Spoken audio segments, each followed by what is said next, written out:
Welcome to the Gourmet Gentleman, where we are learning how to eat, drink, and dress well, and to the glory of God.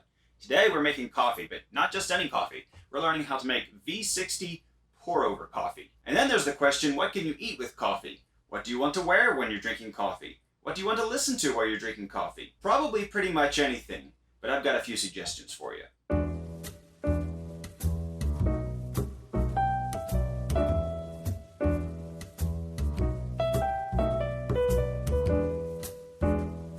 So let's talk about the V60 pour-over system here for a minute.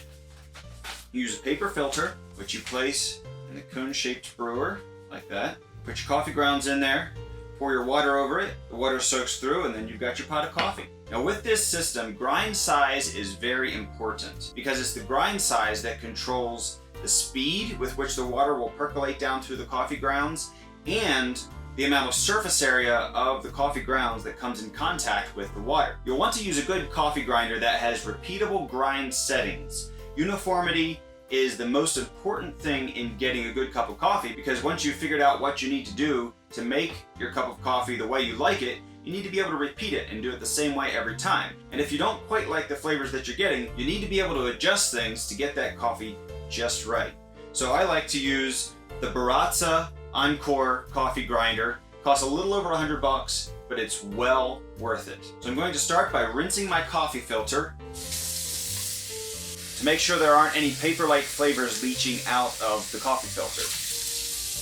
Then I'll go ahead and fill my coffee pot with hot water just to warm it up. Try to keep the coffee from cooling down too much. So now that we've got that ready to go, we'll want to go ahead and measure out our coffee beans. The best way to measure your coffee beans is with a kitchen scale like this one. They're not expensive, but weighing rather than measuring by volume gives you much more consistent results. So we go ahead and zero out for our measuring pitcher. The dosage amount is 60 grams of beans to a liter of water. I'm doing just enough coffee for one person, so I'll be making a half batch. So I'm looking for 30 grams. There we go, for 500 milliliters of water. On this grinder, I usually grind around the grind size 17, sometimes adjust up a little bit or down a little bit depending on the coffee. Each coffee is different. 17 works for a lot of coffee beans, but not all of them. And if you're getting flavors that are salty or sour, that means your coffee is under extracting, which means it's not pulling enough of the flavor out of the coffee beans, and you need to adjust your grind size down just a little bit. If you're getting really bitter or astringent flavors in your coffee, that means you're over extracting, the water's pulling too much out of the coffee grounds, and your grind size is too small. You need to make it a little bit larger. So let's go ahead and grind these up. I always dump the hot water out of my coffee pot before putting the grounds in. That helps me to remember not to pour in my boiling water for the coffee over top of an already full pot of hot water. Please don't ask me why I developed that system. I always pour some of the hot water into my mug just to pre-warm that a little bit too. Go ahead and dump our grounds in. Your water temperature is important too. You want your water temperature to be right around 203 to 205 degrees. Some places, like where I live, around Denver, Colorado, is high enough in elevation that the water actually boils right at the temperature we want it. So we can just pull it right off the boil, go ahead and use it. If you live down closer to sea level, you're going to want to let your water sit for just a couple of minutes to cool down a little bit so it's not too hot. If it's too hot, it'll scald the coffee grounds and give them kind of a burnt flavor that you don't want at all. So we'll go ahead and pour this in here. Start out in the center and just kind of work in a circular motion, and that'll help the coffee grounds to distribute evenly all the way up the sides of the cone.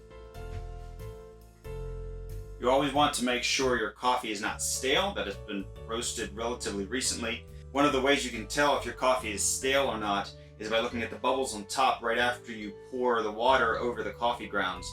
The kind of coating of light tannish, brownish bubbles is called crema.